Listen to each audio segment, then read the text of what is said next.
Welcome to podcast 43. Yes, yes, yes, yes, maybe, but yes.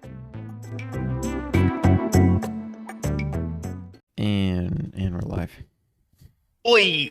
Oi, How you doing, mate? Oh, man, I'm doing great. I can't believe we're doing the British takeover of podcast 43. we want a field in England in it. In it, and it was. I guess I want to say something right now about it, but like, I guess that's for the end for new listeners. What a way to start the podcast. Right on, mate. Right on. Right on. I guess we'll go ahead and start. We'll go ahead and start with what me and you have watched over the week. Okay. Sure. Okay. What have you watched? What have you watched this week? I really haven't had another busy week, so I wasn't able to watch too much. But I rewatched. My girlfriend had never seen Texas Chainsaw Massacre, so we watched that, and I still really enjoy it. It's brutal, it's gross, it's gritty. It's low budget filmmaking at a peak, I think. I like the the fact that like they used like real animal blood and stuff, and kind of gives it, you know, more of that fidelity overall. Also, one of my favorite final shots in the movie with Leatherface revving up the chainsaw. It's like kind of like that nice wide shot. Yeah, doing the little dance. Yeah. And I forget the actress's name, but she's screaming and laughing at the same time and looking back in horror. Oh, because Leatherface is so funny. Yeah, I know that she's like, oh man, that dance is so cute. Maybe I should go back over there. I'm excited to show her the sequel. Oh yeah, that would be great. I'm a big champion of the sequel. Yeah. Toby Hooper. He really went in a completely opposite direction, and it's great. It's like, because it's like, you know, a lot of times those horror sequels, what they do is, you know, if it's a success and it's kind of a relatively low budget movie, they'll say, all right, we'll do more or whatever that was, but we'll give you a lot more money. And I don't know, like Halloween 2 was, you know, a similar example where it's like on a larger scale and it's just Halloween 1, but it's just in a hospital, but it's just like not as good. Like it doesn't. And so like he was just like, yeah, I'm just gonna make it a comedy, and just like go in a just do a completely different thing. Route. Yeah, take the Evil Dead 2 route. Before Evil Dead 2. Yeah. That's just always what I think of when franchises, well, I guess they wouldn't technically be deemed franchises by the second film, but you know, when they take a completely different approach to the sequel and kind of remake themselves. But I think I've seen the third one. I've either seen the third or the fourth Texas Chainsaw Massacre. It's whatever one it is with Viggo Mortensen. And I actually got. You said a few weeks ago that you saw the third. Oh, yeah, okay. I couldn't remember. Yeah, that was the fourth one has McConaughey and Zellweger. Yeah, I want to see that one. I've heard it's not very good, but they actually tried to delay it for so they would save their careers. Like they were like, hey, don't release this until like a little bit later because we're starting to actually get word. And were you gonna say anything else? No, nothing about Texas Chainsaw. The only other movie what's up? Oh no, nothing. Okay. Sorry. The only other film that I had a chance to watch was Dawn of the Dead. George Romero's Dawn of the Dead, not the Zack Snyder. I was gonna say Scott Snyder, but that's a different guy. A comic book guy. Yeah. I'm not sure exactly how I feel about Dawn of the Dead. Well, Mm-hmm. why do you say that? I remember having a grand old time with it when I was like 14. Mm-hmm. So I love the first one. I love Night of the Living Dead. Yeah. Sorry. With this one, I really love the concept, and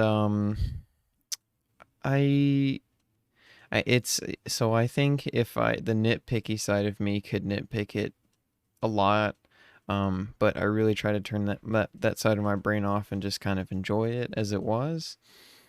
Um, and I don't know exactly how to put it, but I'll try and do my best.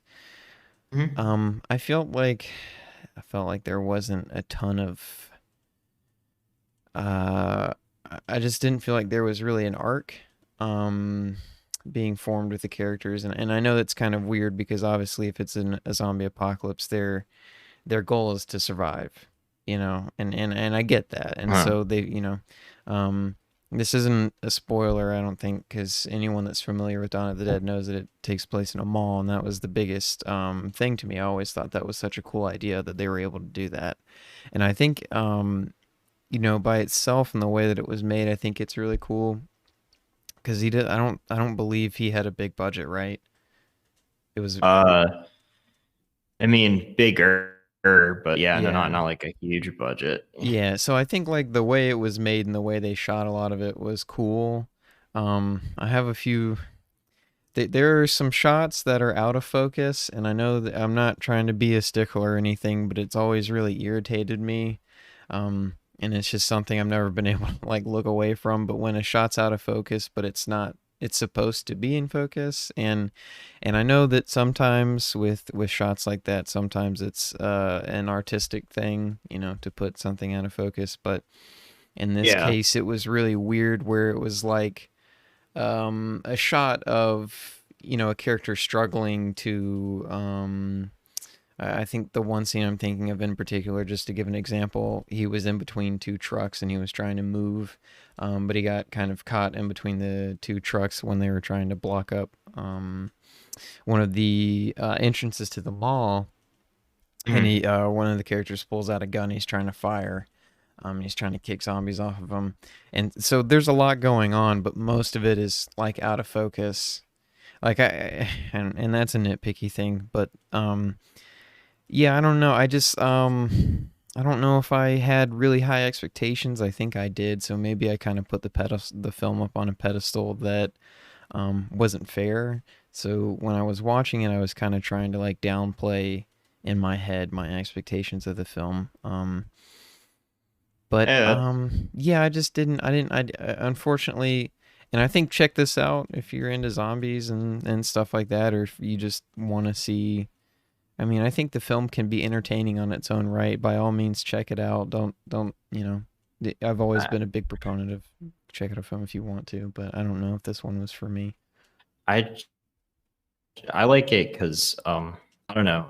The setting, switching the setting to like a mall. Mm-hmm.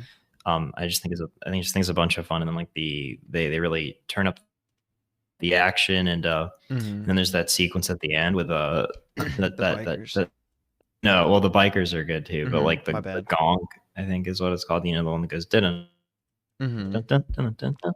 And it just like adds kind of like a funny like slapstick element to like a pretty serious movie. Mm-hmm. It's been a while, but yeah, I did remember liking it. Mm-hmm.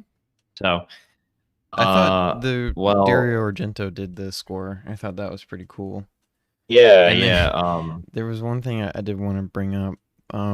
When the bikers first come in, I thought it was pretty funny that they immediately went to the jail the jean department. There was like a huge jean sale. yeah. I don't know if that was intentional, but I thought that was pretty funny. But continue. I'm sorry. Social commentary. Yeah, I this week I'm gonna try to keep it brief. Mm-hmm. Not gonna really. First, I want to just shout out. Everybody should watch An Evening with Tim Heidecker. Tim Heidecker's new comedy special. It's on YouTube. Like he uploaded it for everyone to watch. It's the best thing I've seen this year. It's hilarious. If you're into like anti-comedy. But other than that, I watched Agnes Varda's Le Bonheur, which is not boner, but it's about it's a film, a 60s film from 65 about like kind of infidelity and stuff, and it's just kind of, she shoots it kind of in a dreamlike way. It kind of lures you in, and it makes you think it's going to be like a really happy movie, but it's like actually like horrible and evil. And I really liked that. It's also, I don't know, it's just a really kind of like hypnotic movie for that reason. Yeah. And then the other thing that I watched that I really liked was Noah Baumbach's The Squid and the Whale, which I think is, I don't know, it could be my favorite. It's super high films. up there. It's For me, nice. sorry. Yeah, it's short and sweet. Mhm. And I just wanted to, I don't know, talk to you about that because Yeah. you said you liked it. And I think that what I really liked about it was how much of an asshole Jeff Daniels is in the movie. Yeah. Like, and how like, even though he's like visibly such a dick, like Jesse Eisenberg, who plays his son, like still idolizes him. Mhm. And it's like he tries to parrot what he says, even though Mhm. that like he doesn't know what he's talking about. Like something that really stood out to me Mhm. was when he's was when his girlfriend brings up how she read The Metamorphosis because he was talking about it, you know, by Franz Kafka. Mhm. And then he just starts talking about how it's so Kafka-esque, and like, and he doesn't know like what he's talking about at all, because like, why would you describe something that's written by that person as the thing that that people were inspired by? Like, you know what I'm saying? Yeah. It's weird. Because it's like he doesn't know what he's talking about, and I think that it's really funny, like, to show this character that is only learning from like the worst role model in life.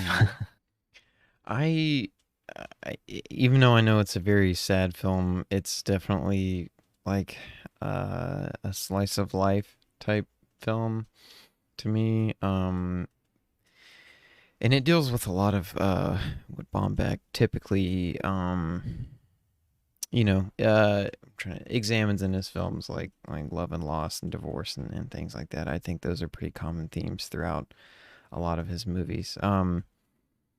With For sure. Yeah, with that one, I just love. I know it sounds kind of stupid, but like the essence of the film, I love the way it was shot and like the cinematography. And there's just always been something about it. I don't know if, because like when I was growing up, I'd go to my aunt and uncle's house like all the time, and I'd watch like they had like a huge DVD collection, so I'd just like pick and choose whatever and just sit down and watch a lot. And a bulk of it was like romantic comedies. So there's just something about like early 2000s New York that has always like been kind of special to me, and I can't. It's weird. But Yeah. So that movie definitely like taps into it because it was 2001. Was that movie 2005. 2005? But I mean, okay. it's set in the 80s. Yeah. Okay. But it still gives me that. I don't know. There's something about New York. I know we talked about this on the Rocks. It gave me that feeling. I know what you mean about like, I totally don't know, forgot New it was York set in the kind of 80s. New York kind of being its own character, Yeah, in a way, for like sure. in the film.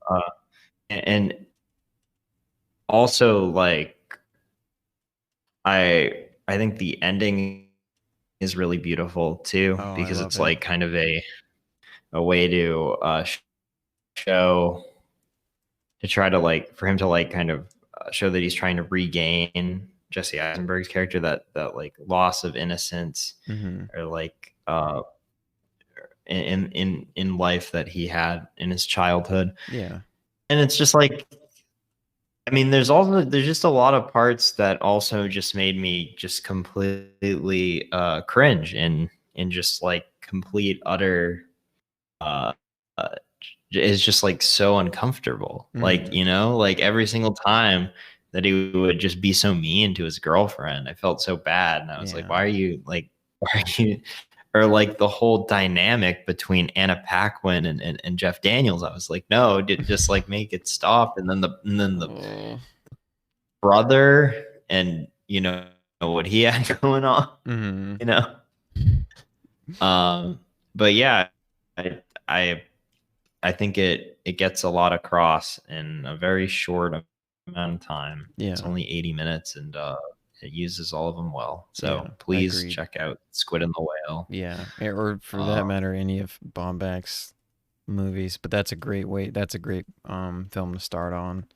Yeah, if I you're mean looking that's to kind I of don't get know. into his stuff. I feel like people champion Francis Ha too much. I feel like it's I mean it's all right. Yeah, But it's like I it's watched a movie it. I about didn't like it as much as his other movies. Like it's a movie about bad people, but like I feel like there's not a lot there as far as like there's not a lot more to chew on about like, oh, well, these people kind of suck and are kind of shallow. Where like this is like these people are kind of shallow, but there's like more to it. So I think I enjoyed While We're Young more than I did Francis Ha.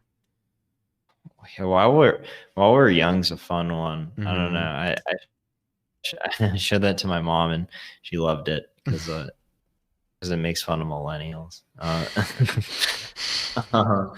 Yeah, but yeah, I'd even say I don't know. Maybe this is better than Marriage Story, Squid and the Whale. I'd have to rewatch both. Yeah, I remember when you before I said texted that. me.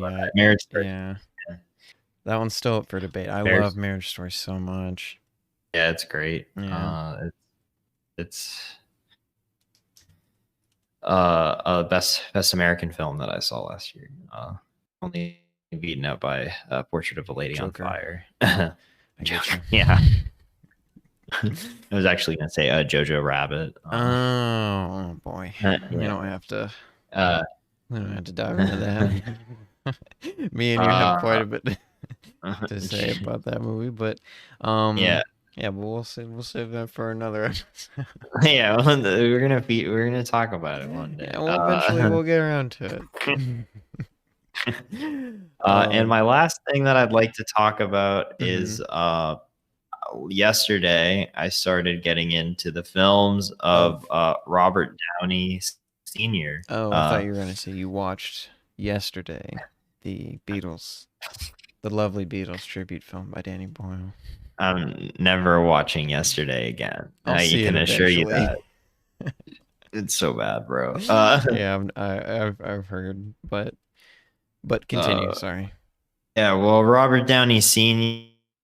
Makes the movies that makes things that are just right in my wheelhouse, and I never got around to any of them until yesterday, which was spurred from watching that documentary about the '92 election that's on the Criterion Channel right now called The Last Party, which stars Robert Downey Jr. Yeah, it's a blast. And Robert Downey Sr.'s in it, and I was like, yeah, I wanted to watch his movies for a few years now, and I haven't. And a lot of them are on the Criterion Channel, and they're like an hour each, a lot of them. So I watched Chafed Elbows, which is it's kind of like shocking, low budget '60s counterculture exploitation. And it's a lot of it's like told through like slideshows with like voiceover narration, but it's very strange. The comedy's kind of funny. There's a few bits that I was like, I don't know if that's like kind of I think there's some stuff that like I think is kind of questionable, like as far as like racism and stuff, and like that was like the part that I was just kind of like, I don't know like what he meant by this. Like I don't know if he's going from like kind of from more of like a perspective of like somebody, that's kind of in the counterculture that's, fighting for like civil rights. And I think that, but I just think doesn't age well, and I think it still kind of comes off as that. But like, there's also a lot of other stuff that I think is pretty interesting. And then I watched his another movie. This is his most famous film, Putney, Swope, which was fantastic. It's a kind of a satire of it's similarly counterculture. It's from '69, but it's like about like the advertising industry. So it's like a black man on the board gets voted to take over the head of an ad agency, and just kind of like crazy stuff happens.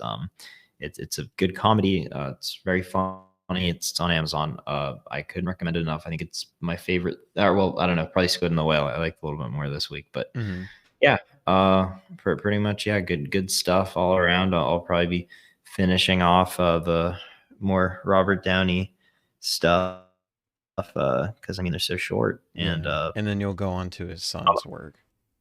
Right. Yeah, I've never seen this. I've never seen that Iron Man film that people are talking about. Yeah, it's a weird remake of Tetsuo, but so, yeah. Well, are you ready to move on to the film news, I guess? Yeah, let's go. Right. So we got another week in film, and there's some new developments going on. Don't know where I was going with that intro into the film news section, but we'll just go ahead and rattle some of them off. Patrick Wilson, which has starred in The Conjuring, and I believe he was in Insidious, right? In the first. Yeah, Patrick Wilson was in Insidious. Okay. Yeah. So he's directing the 5th one. Oh, cool. I didn't even know that they had made it to 5. I didn't even know they made a 4th one. I thought they had only made 3. So, I haven't seen any of them, so I've seen the first 2. I thought they were interesting. I think they kind of spawned a lackluster franchise, but I thought they were all right. Tomb Raider 2 is delayed indefinitely, so don't know if that one's happening. I still haven't even seen the first. This is the one with Alicia Vikander. I hope I'm saying her name right. That's yeah, you said it right. Yeah, that's the one that Ben Wheatley is directing, correct? Tomb Raider 2. Oh, that is a good question. I know he's doing the Meg 2. Maybe. Yeah, Ben Wheatley. Yeah. Okay. Cool. Did he direct the first one? No. Okay. I'm not gonna watch it, but cool. Yeah, I don't have too strong an interest in seeing it, but I do like her as an actor. I always thought she was pretty good. She's good. Yeah. Actress, yeah. Brian Tyree Henry is joining the Bullet Train film, which we briefly talked about last week. I forget who's co-starring with Brad Pitt, but that movie seems to be coming along pretty nicely, so I'm interested to hear more about that and see it. Viggo Mortensen is doing his directorial debut, and it's a film called On the Genesis. So that is also interesting. I don't really have too much to say on that. I didn't know that he was getting into directing. Yeah, I guess that's pretty cool. Yeah. I mean, yeah, go for it, Viggo, you know. Matt Damon is joining Steven Soderbergh's new film No Set and Move, which I'm always down for. I love Steven Soderbergh. And as I'm not a huge Matt Damon guy, but I've always thought his characters were interesting in Steven Soderbergh films, especially Unsane. I liked his character in there. Netflix. Wait, Matt Damon was in Unsane. He had a really small role in it. What? Yeah, he was. How did I not? He played. I do not remember that. The surveillance dude. He was. It's a small role. Like I don't know. It was nice seeing him. I mean, he didn't do a ton, but you know. Cool.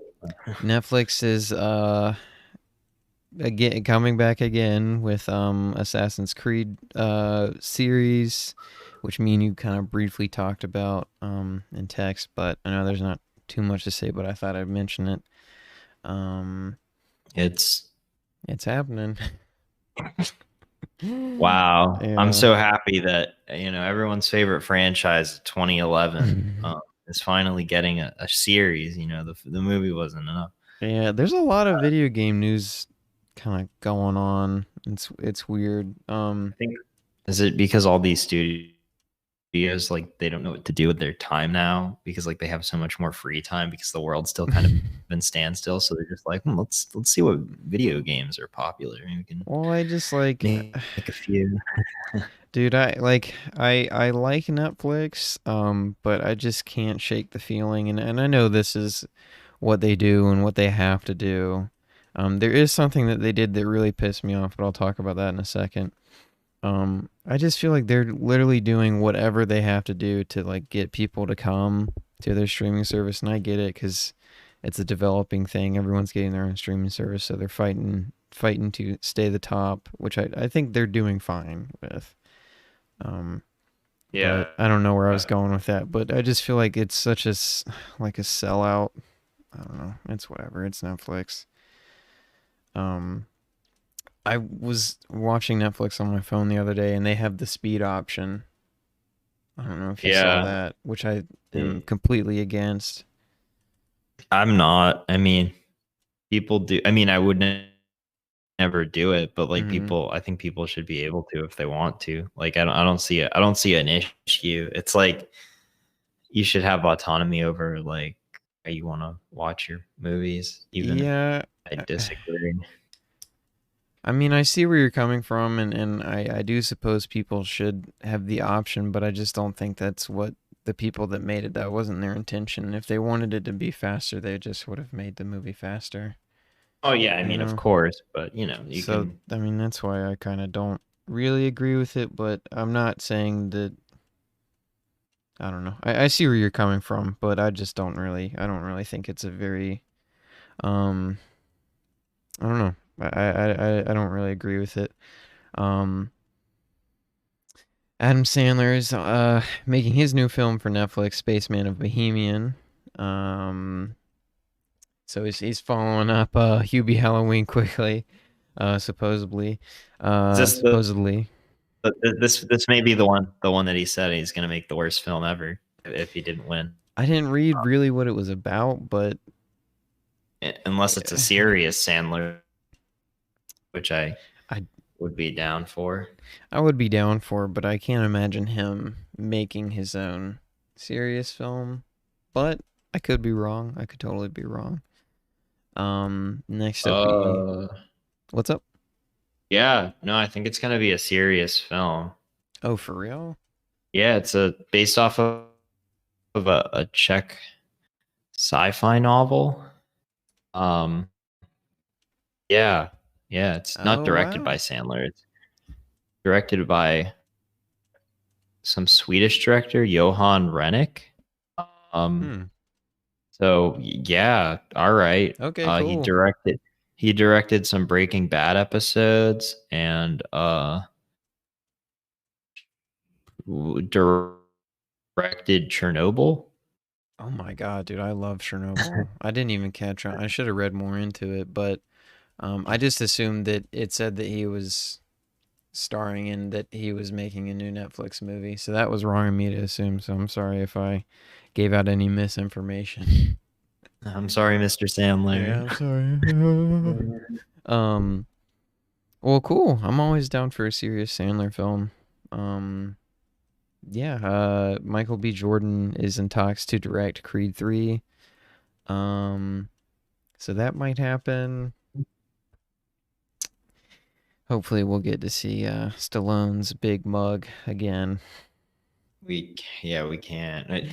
There's probably eventually going to be like a Creed movie where they're going to like, they're going to kill off Rocky. Yeah, it's going to be like a really emotional send off.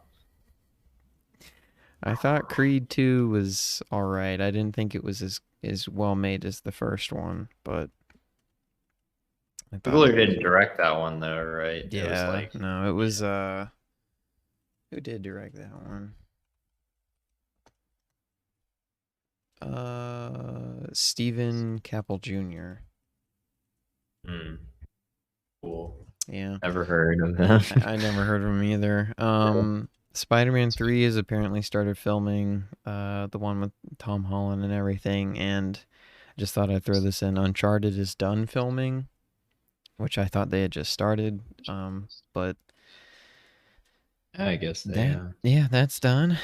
Oscar Isaac is doing a Moonlight series for Disney Plus, so that's happening, and then The Conjuring 3 is also happening. So. Cool. Yeah. All right. I just thought I'd throw those in there because I know we briefly talked about the Uncharted movie last week, but they just released those set photos, so I thought they had just started. But Yeah. and I guess also they the just Mission kept it Impossible under set. wraps. I want to know how they did it because it's a big. I'm assuming it's going to be a big adventure film, and I would have thought that would have required a big crew. So I'm wondering how that went down with the virus and everything, but Mission Impossible is now having troubles with the coronavirus on set. So I hope everyone on that set is okay and well. Tom Cruise is immune. Well, it's that Scientology, you know. It'll never it's the stop. Scientology and the fact that he has like de-aging serum or something like that. Yeah, dude, he does. Like, oh my god, he looks pretty good for his age. I'll give him that. She looks so good, yeah. Mm-hmm. They definitely. It's that Church of Scientology, yeah, man. They're doing something right. We don't have any strong views on, well, I don't know. I'm not going to speak for both of us, but we're not it's whatever. If you're into Scientology, you're into Scientology. Yeah, I mean, you do you. This is the perfect segue into our ad break, which is for the Church of Scientology. All right, we'll be right back.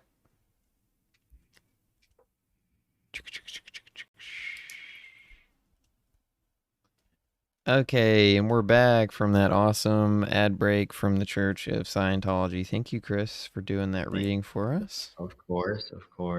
Much appreciated. So now we can talk about our feature film of the week, and in typical fashion, I'll introduce it, and then I'll let you I'll ask you what you thought. This film is called A Field in England and was directed by Ben Wheatley, and I want to say it his directorial debut. Do you remember? No,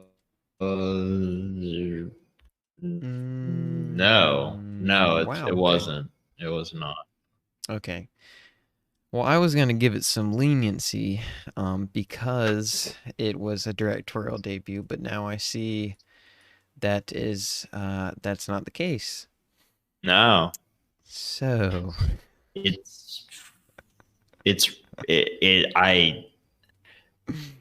can't. Yeah. I mean, like every other movie we've watched, we've been, either we really at least somewhat in the somewhat in like the realm of positivity from like maybe a more lukewarm or like a highly positive way. This is the first one where I said I hate this. Like I really did not like this movie at all. I thought it was obnoxious. Yeah. I was gonna say, I guess we should preface this. This is a blind watch for me and Chris. I've never seen it. I didn't even know it was done by him. I probably wouldn't. Nothing against Ben Wheatley. But I probably wouldn't have chose it if I had known ahead of time if it was made by him. I probably would have chose something else. So sorry for putting us through this. But it's fine. It's fine. I mean, I probably would have never watched it. Not because it was directed by Ben Wheatley, just because I would have never watched it. I don't know. I don't know if I'm a fan of his work. I don't think he's a terrible filmmaker. I don't know.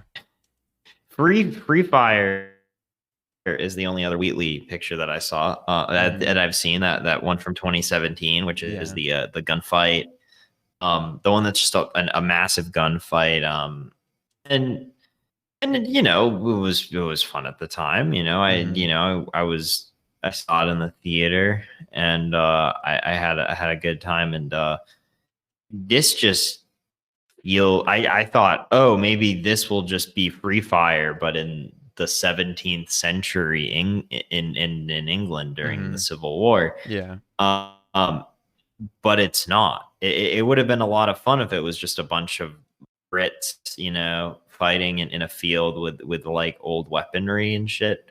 But it's just a confusing, obnoxious slog with these people getting mad at each other over things, and it's just like, I don't care. Like, I didn't have any reason to care about any of these characters, and I just found it really, really tedious and just unpleasant. Yeah, I don't think I disliked it as much as you, but I don't really like the film, and I always kind of hate being a little negative on films, but my biggest, well, the opening is really, like, really confusing to the point where it was really annoying, and I think they could have done some things to kind of clear it up, because I don't know, there's just something about the opening that I really didn't like, but I thought once it kind of sunk in, and then you kind of hear the characters, you know, have conversations with each other, and then they kind of develop on it, I thought it was a little bit more tolerable. So I had always, I heard about this film from some, like, top 10 list that I think Cinefix did on their YouTube channel, and I'd always wanted to see it, because it was supposed to be kind of like this weird kind of thing where these characters go into this field and they enter like this, I don't know what you would call it, like a vacuum, right? And all this crazy stuff starts happening, and it's like they've almost entered a different world. And so that's what I was expecting. So I was expecting for it to be weird and different, and but all those aspects that made it weird and different, I didn't think worked. To be fair, I didn't think a lot of things worked. I think the things that were the best about the film were not the characters, but the actors, because you could tell that they were really trying. Oh yeah, definitely. So with I like enjoyed watching the actors. English. Yeah, no, like I agree. They did a good job in that regard. They did the best they could. But I don't think like I started to catch on to the religious allegories that they were trying to make, but I couldn't pull anything together really. I was like, okay, they're trying to do something there, but it never really connected for me. Exactly. Yeah, exactly. And with it being a low budget film, I'm assuming, I haven't looked too far into it because I just got done watching it a few hours ago. The film would have greatly benefited from being filmed on actual film. Oh yeah, because there was so many moments in the film. I forgot to say one thing. I think the concept behind the film is interesting. It's just that the execution doesn't really match it, to me. I never felt like the execution really hit where it was supposed to hit. Because there's a lot of scenes within the film where all the characters are still. So I'm assuming they're trying to do like, you know, like they were trying to imitate some painting or something, or some photography or something like that. But it never really looks exactly how you feel like it needs to look, if that makes sense. And that might be my own expectation, but I'm just assuming it was supposed to be pushed more, and it never feels like it's pushed exactly as far as it needs to go, or it's not done as well as it needs to be done. Like, yeah. I don't know. Maybe that was me wanting it to be more. I don't know. It's a weird film. I wanted it to be a lot more of like, I don't know, like I can appreciate the, you know, trying to be kind of with the period. But I don't know why this movie was in black and white. I find like, yeah, no, I get you. I don't understand. Like Robert Eggers, the Vitch, Mhm. is is like, I don't know. It's kind of, I thought of it as being kind of similar because it's kind of about religion and like weird things happening, and it's also they have like they speak in like the Old English uh type dialogue, Mhm. but I think that movie just looks a lot better because it Oh yeah, benefits for from sure. like having kind of a dulled color palette, and Mhm. this was just like, oh, just make it in black and white, and I'm for some assuming reason they did it to mask some of the effects that they were trying to do. Because the film does a lot to build that's a true. world, right? Because they obviously can't show a full war going on, and that would be my assumption, right? And they do like there's like this little special effect that they do in the sky that I think would have been kind of hard to do in color. But that being said, the cinematography I didn't think was very good. Um, but that was just for me, and I think black and white is you can play so much with black and white, and this film I didn't really think took Yeah, it's advantage of it. you can do great things with Yeah, black and white. Like like the lighthouse. yeah, for Is sure. yeah, that's so yeah, the jury's out. Robert Eggers, I think, is a better filmmaker than Ben Wheatley. For sure, for sure. But Yeah. it's like, it's like, so like, yeah, but through watching Free Fire before this, Mm-hmm. I was ready for, because I don't know, Wheatley in Free Fire pretty much made like almost like a Guy Ritchie type movie. Yeah. And so I was ready. I was real English, uh, like Guy Ritchie rip off cinema, and that's Mm-hmm. not what I got. And I think that's why I was so mad, because Yeah. it would have benefited a lot from being just kind of a lot more stupid. Yeah. And it's, I also was reading that like they did like kind of a interesting release thing with this when it came out I in heard about that too. 2013, where they released it in cinemas, on like DVD and Blu-ray, and Mm-hmm. like A home book? rental, I heard they did all a at the book same too. time. Yeah. A book?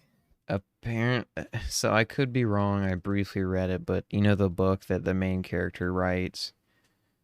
I know it's Yeah. so stupid. He's like, I'm gonna write a book called A Book in England. Oh no, I'm gonna write a book called A Field in England by the Cotton Weevil or something. I think they actually did release that book, but I could be wrong. I really briefly read it in a review. So Well, I don't know. Wikipedia does not say anything about the book, but okay, it so I does could be say wrong. that a brewery in the United Kingdom Mm-hmm. brewed a limited edition ale for Mm-hmm. people for the movie. Mm-hmm. Um, Why? so that's cool, I guess. Well, And Ben Wheatley compared the multi-platform release to this movie to when Radiohead released in Rainbows, for free. Uh, I would say, a Field in England, Radiohead. I mean, Field in England in Rainbows. mm-hmm. Potato. Yeah. You know. Yeah. And I feel like there's something else I was gonna say about the film, but I don't. It's not really coming to tip my head at the moment. Oh yeah. hallucinogens are kind of are a cool concept, but hallucinogens with color, that would have been a lot better. Yeah. No. I mean, I do get what you're saying. The film didn't really need to be in black and white. What I was gonna say is like um I don't really get the point of the film either. And I know I've said this before. A film doesn't always have to have a point. I know that, but um, and in a film that feels often directionless. Well, Uh, I don't think a movie doesn't have to have a point. I think that a movie can have a point, yeah. or it can have multiple points. I mean, it Well, I doesn't was have to just have like a saying it central doesn't piece of always have yeah. to have some big meaning. I meant to say that oftentimes a film can just be entertaining if a film wants to be entertaining. Yeah. But damn. Um, but sorry, you were saying. I didn't mean to interrupt you. Yeah. I really didn't like this movie. I guess that's all I can really say. I don't really like Ben Wheatley too much. Yeah, I'm as a starting to feel that director. way. I can only imagine that his Rebecca movie is not worth my time. So I'm going Yeah. to keep it that way. So yeah, like just I don't know. That's all I have to say. If you were personally interested in checking the movie out, then check the movie out. But it's not a strong recommendation for me. I think there are other better. I don't Yeah, it's okay. I just don't want to cut a film out. I don't recommend it at all. Yeah. Don't watch this. Don't waste your time. Please watch.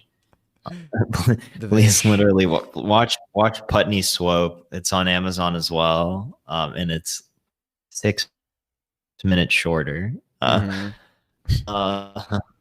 So yeah, let's just let's switch gears unless you have anything else to talk about, and I just want to talk about next week. Yeah, we can talk about next week. I really don't have too much else to say about this movie. All right, so next week we got a friend of the show. We got a friend Reagan Jones, who's who's living the LA life and is a big fan of one Peter Bogdanovich and his movies. So we are going to discuss Bogdanovich's films and mainly Paper Moon, starring Ryan O'Neal and Tatum O'Neal from what year did it come out? I think like 72, maybe 75, 73 from 1973. We're gonna talk Texasville, the Bogdanovich sequel to Last Picture Show, probably, that not a lot of people have seen. And we may even talk about Peter Bogdanovich's Disney Channel original movie that he directed in 1999. I have not seen that one. Oh, he did Bad News. I haven't. Wait, did he do Bad News Bears? Did Peter Bogdanovich? No. Okay, that movie. Tatum O'Neal's in Bad News Bears, though. Michael. Okay, all right. The Bogdanovich is an interesting fella because a lot of people would say that he kind of used all of his filmmaking capital in like less than 10 years, and then he just kind of made other stuff. Like a lot of his later pictures, not a lot of people have seen. And I mean, he directed a Disney Channel original movie, so I think that can kind of like give you like kind of an idea of like what his career trajectory was. He had his Imperial phase, and then just kind of okay. That's always I always love looking at a I don't think I've ever seen a Peter Bogdanovich film, so this will be new and interesting for me. With I always think it's interesting to look at a director's total filmography and kind of see like the ebbs and flows that they kind of went through in their creative expression. Continue. Sorry. I'm all about auteur theory, something that even though some people would say is not real or would question the academic or would question like how effective it is at looking at movies. I buy into it wholeheartedly. Yeah, it's hard. It's hard to limit it and put it in an academic field. It's expression. So yeah. Well, no, I know. I'm just talking about when it comes to like film analysis and stuff. But or like the patterns that various artists go through, or the patterns that directors go through, and how you can kind of see like, you know, things that they like to put in all their movies. And so, you know, while I won't have time to watch a lot of Bogdanovich this week, really, and it's going to be kind of a lot busier, it will be good to, you know, be able to talk about it with someone that is well versed. Yeah. He Bogdanovich apparently directed a movie in 2014 with Owen Wilson, Imogen Poots, Catherine Hahn, and Will Forte. Yeah. And Quentin Tarantino's in it too. Called She's Funny That Way. I think that's his most recent project, but I think he has something new down the pipeline. This looks like a Woody Allen film. The poster reminds me of a Woody Allen film. It does. It does look very Allen-esque. Yeah, but it's like it's just like, because I mean, What's Up Doc was I've only seen What's Up Doc, and that was kind of a big hit. You know, kind of like he loves. It shows that he like kind of loved. Anyway, but we'll talk about it next week. Yeah. I don't want to go into. Yeah, I can't spoil the fun about how. Also, very, very, very well dressed guy. Always wears his neckerchiefs and suit coats, and has good glasses. Yeah. So, anything else you want to say? This is kind of a short episode. I don't really have too much else to say. I guess it just wasn't really a busy week for us in terms of film, and we went kind of through the news quickly. I thought we were going to be able to talk about A Field in England a little bit longer, but there's not really too much to talk about there. It was really a dud in England. If you know what I'm saying. Well, blind watches are always interesting. I mean, we've had fun. Yeah. Pretty much everything we've watched are blind watches, with the exception of RoboCop. And they haven't really failed us much.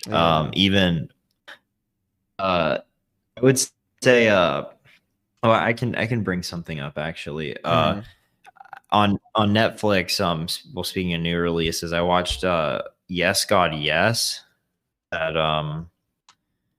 that indie movie with what's her name? The girl from Stranger Things, Natalia Dwyer. Natalia Dyer, you know, the sister from Stranger Things. Oh yeah. Older sister. She dates Charlie Heaton, right? The yeah. Well, she's in a new movie, and it's like about it's like kind of like a, I don't know, like coming of age, like sex comedy about like a Catholic girl that like gets I don't know, it's just about like sexual repression and stuff. And it's like, you know, she goes to like one of those like, you know, super Christian camps, and it's just, I don't know, it's okay. But like, I don't know, it's short, and other people have liked it more than I've liked it, but I just feel like a lot of these types of movies are pretty repetitive. And like they kind of all have the same beats. Like was it similar to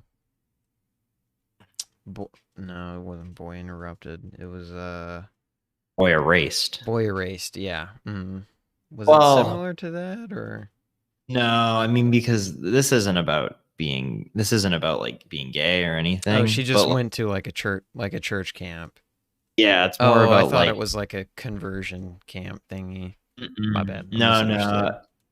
It's not like those are very Boy Erased, and then I watched The Miseducation of Cameron Post, which are both kind of similar movies of that vein, of going to a Christian conversion camp, and like about like kind of like that kind of hard like those hard like anti-gay, like just homophobic conversion camps. Yeah.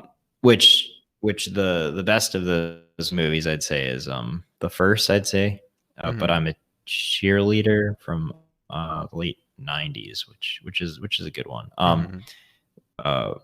RuPaul actually leads the anti-gay conversion camp in that movie, which is funny. Yeah. Was the Miseducation of Cameron Post, was that good? I never saw that one. It was all right. Yeah. It was all right. It's just like, it's really kind of similar to Boy Erased in a few ways too. Like I just feel like they all have kind of a lot of the similar beats. But I think it's probably better than Boy Erased. Yes God Yes was sorry.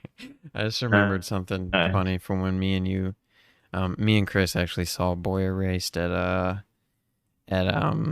a film festival, and that is held in our town. And when Troy Sivan, when he showed up, you remember those group of girls? They were like, "Oh my god, yeah!" Oh, yeah. It's not at all what you do during a film fest, but yeah, I know. Whatever. horrible manners, horrible etiquette, man. Terrible, horrible etiquette. Yeah. It's whatever. Yeah. I'm sorry. Pop, you were saying yes, God, yes. No, dude, I completely forgot about that. That was like the highlight of the screening. But I don't know. Like, I'd say if you want to watch one of these types of movies, like just watch Jesus Camp. Jesus Camp and but I'm a cheerleader. Jesus Camp is just watch God's Not Dead 1, 2, and 3. There we go.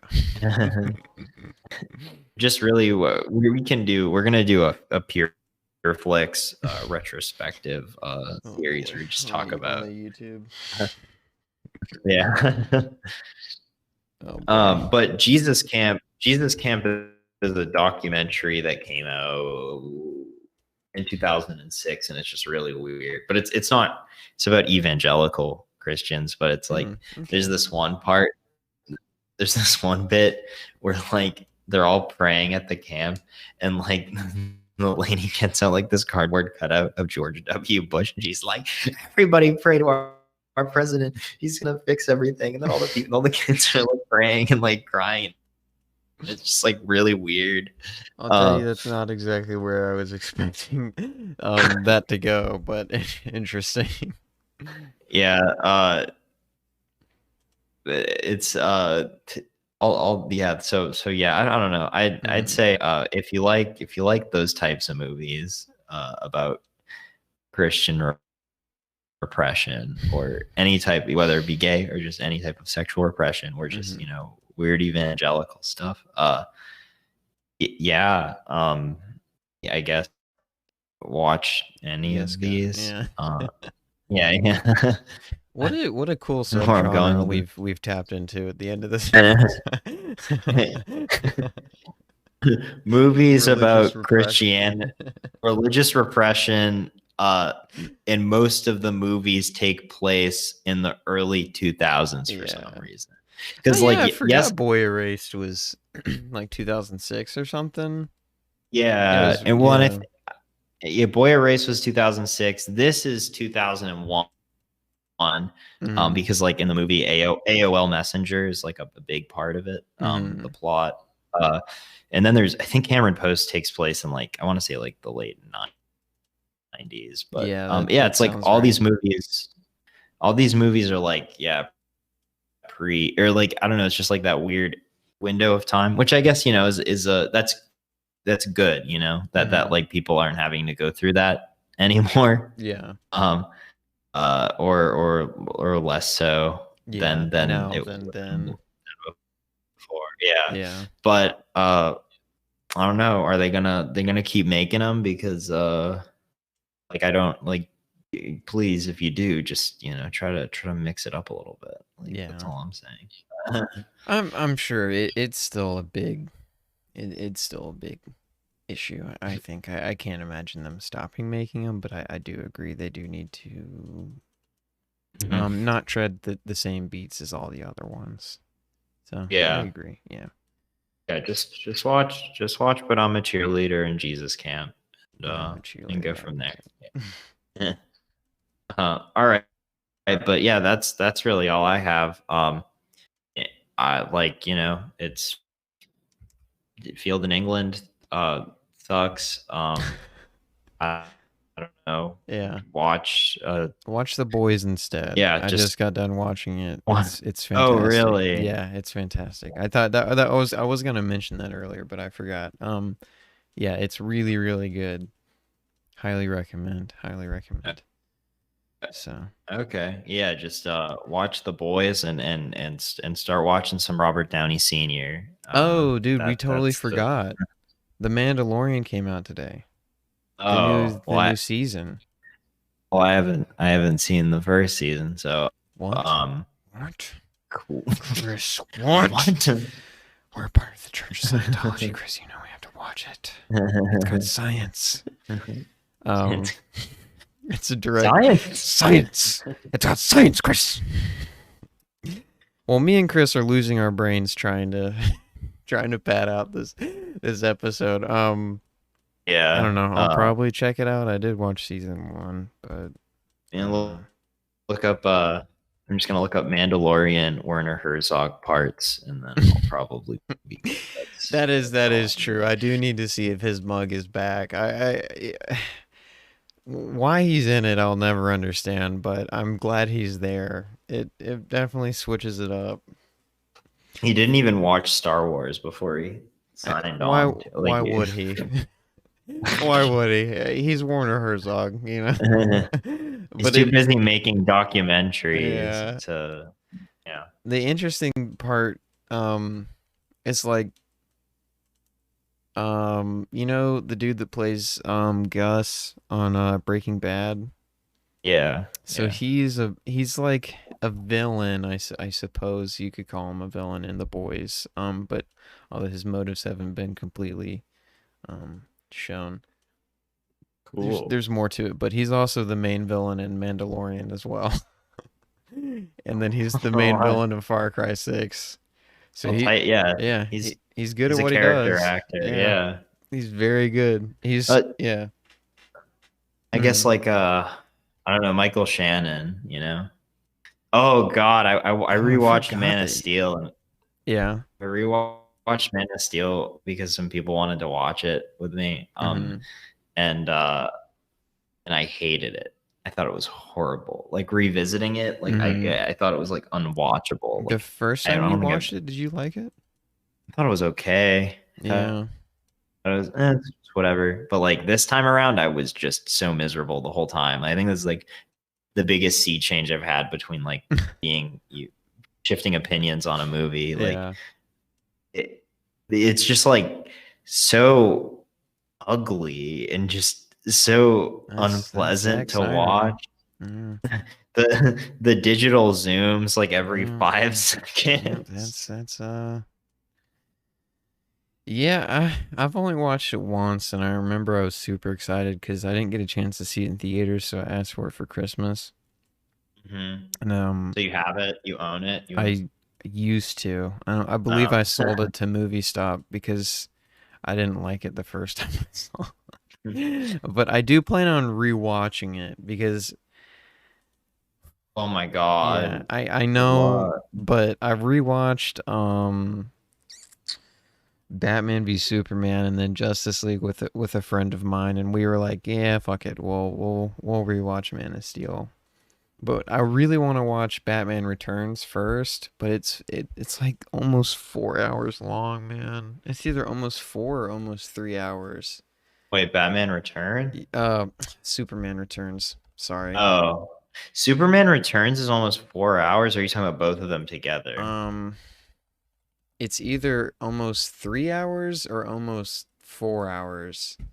Let me see. Yeah, well, it's regardless. It's really long. Oh my God! Yeah, it's 2 hours and 50 minutes. What? I really want to rewatch What? it just out of pure curiosity because I loved it as a kid, and I like most of Bryan Singer's X-Men movies, and I know that probably won't translate, but maybe. But it's so long, man. It's just like I don't want to watch 2.5 hours, or you know what I mean. I don't want to watch 2.5 hours of Brandon Roth Superman. I I can't believe Mm-hmm. that they would even think that you'd want that anybody like that's so long. That's like Yeah, it's long, man. it- That's why I'm scared to start it, cause yeah. and I'm the type of person like I'm pretty much gonna finish any movie that I watch just because if I don't, it drives me insane. Mhm. Because I just like to devote my attention to it. If I start it, I just want to finish it. Yeah. Damn, I don't know. Yeah, so like I mean good luck with you revisiting Man of Steel, but like I I just I thought it was just horror. It's just such a it's just like I don't know what else did I just thought that like everybody just feels so like Shallow. emotionless and shallow and like there's just nothing to out and there's just shit blowing up the whole time. Like the Yeah. part where they like just try to destroy Metropolis at the end is just so ridiculous. And it's just like the amount of like chaos and like people just dying and stuff. And Mhm. yeah, I mean, I don't. My my It was the first superhero movie that I'd probably seen in a while. mhm. So yeah, My only a thing bad one. is I'm all down because I know it was trying to do the approach where it's like we know that Superman has always been the symbol of hope, but what if he falls from grace, right? Because he's obviously not a perfect Superman, and he kills Zod and everything. I think that's an interesting idea. I just did not like the movie. I can't say that I did, but there was Yeah. Oh yeah, speaking of Zack Snyder, have you seen his remake of Dawn of the Dead? No, I haven't seen it. I'm kind of interested. I've heard it's just like even more like of a full blown out action I know movie than the I first know than the original. people like it. I Yeah, that's just Zack I Snyder. just don't. Yeah, I, that's what I keep yeah, telling myself. I just don't have the capacity to watch a Zack Yeah, Snyder movie. I like Watchmen though, so yeah. it's like My like I don't hate Zack Snyder. I just like I think he's an idea man, but maybe when just are his we gonna watch directing. Sucker Punch? I've never seen it. Oh, it's awesome. Um, Hmm. it's uh, it's really cool. No, I'm just kidding. It's stupid. Okay, I was gonna say we can put When- it on the yeah. list if you want to. Well, we No, don't no, have a no, list. no, no, What am I no, no, saying? Me and you just pick movies and yeah, we're like okay, all right. Talking about a great uh, list. Yeah. yeah, it's well, like similarly, I think Sucker Punch. Well, Sucker Punch has a Snyder cut. Because like the theatrical one was like PG-13, and then like they Hmm. have a director's cut on Blu-ray, which is like rated R and like gritty, which is the Snyder double dip that he seems to like to do, where he'll make a I mean, movie. is it actually He'll make rated a movie R? that's I don't know. You I know, mean, because he did that, is it like you were saying, he double dipped. He did that with Batman v Batman Beast? Superman, and all you see is Ben Affleck's ass, and then they curse. It's not really like it. Sure, fine, it's rated R, but I feel like it was more of like a selling point rather than it Yeah, actually, because it didn't really need to be like they extended it. They added in more exposition with which kind of ties the film together a little bit more, but. It, I mean, those parts help, but seeing Ben Affleck in his shower, it doesn't do. It does nothing to add to the film, you know. yeah, it makes you feel some type of way, you know.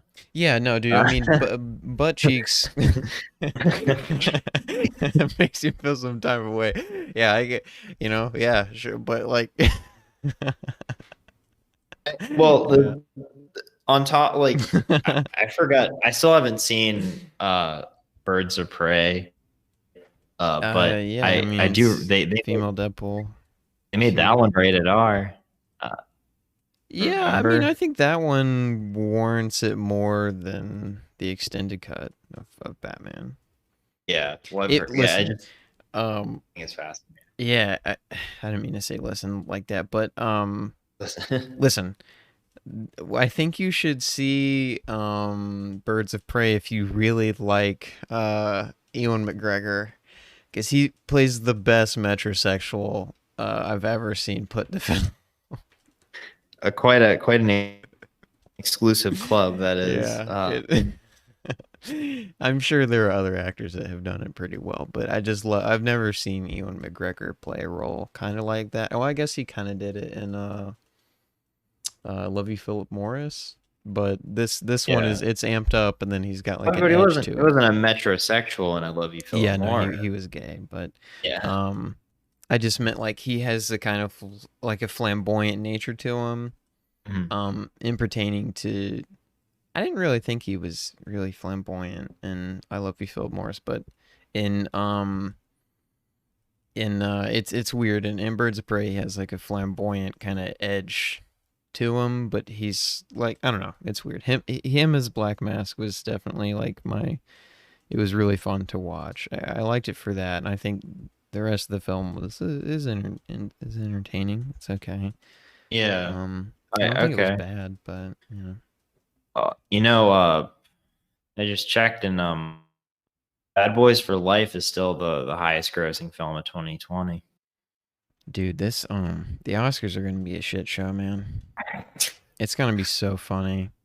I was thinking maybe me and you could live stream it Yeah. or Yeah. something, and we'll just do like live reactions, and we'll just shit on it. Cause That would be fun. man, what else? What They're else just can gonna we keep do? making jokes about. They're just gonna keep making jokes about coronavirus. They're gonna be like, "Wow, it's kind of been a different year for movies," and like, it's just gonna be like just those tired stuff, like which is already saying a lot for because like their material is Mhm. usually bad anyways. But Yeah, it's yeah, terrible. I'm yeah. I'm just really hoping. I'm just really Mhm. hoping for that Bad Boys for Life. They Oscar champion nom. Bad Boys for Life. Yeah. I really am wondering what is because like the floodgates are open, right? For the Oscars. There's so much stuff that can kind of come in no matter, like because of everything that's happened, they can't really I don't know if they're changing their rules, but I would assume they can't really abide by the same rules that they normally do with theatrical releases because theaters are in such a bad state right now. So like I'm wondering what their criteria is for what is acceptable to be voted for and what's not. But Uh, I don't know. yeah, I don't know. I can see they should nominate uh an evening with Tim Heidecker. That's my nomination into the Mhm. ring. Or well I guess I guess Borat 2 Dude. unfortunately has potential to be in this thing, and then like I don't know We'll what see. else that like Dude, I the don't trial of the understand. Chicago Seven probably. I would hope. I highly doubt it, but I think the Wolf of Snow Hollow could maybe snag an award or Mm, two, but I don't know. two I think it's too under the You radar, think he? Yeah, unfortunately. yeah, maybe. That's why I was saying I doubt it would happen. But dude, the reception with Borat 2 is completely boggled my mind, man. It Yeah, like me too. and apparently that lady that was like the babysitter, right? Yeah, he donated some money, right? Yeah, but she said she felt betrayed by the movie. Mm, And it was because she was told that they were filming a real documentary, that they weren't filming Borat. mm. And Yeah, so there's I don't. that. And then Sacha Baron Cohen is um me and you, I know we've kind of briefly talked about it, but he's like he wants his daughter, the actress who played his daughter, to be nominated for an Oscar, which isn't Yeah, which is what it is. And then apparently there's some beef between her and Sacha Baron Cohen. Wait, really? Yeah, Beef? yeah. Or... There's something like what is it? Let me see if I can.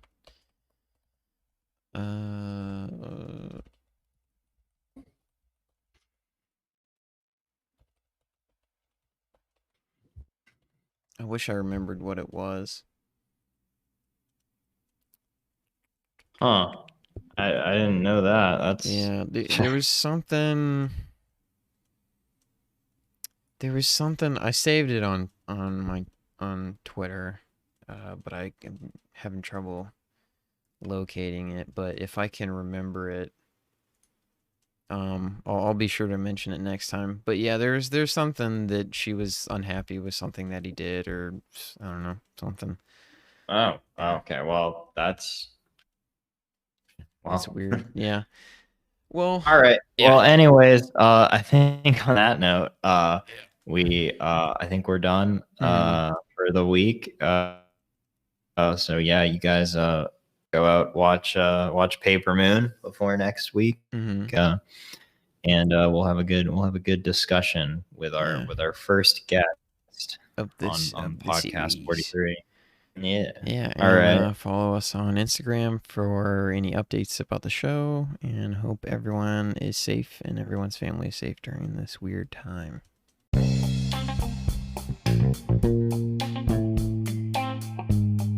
Yeah. Stay wavy. Bye.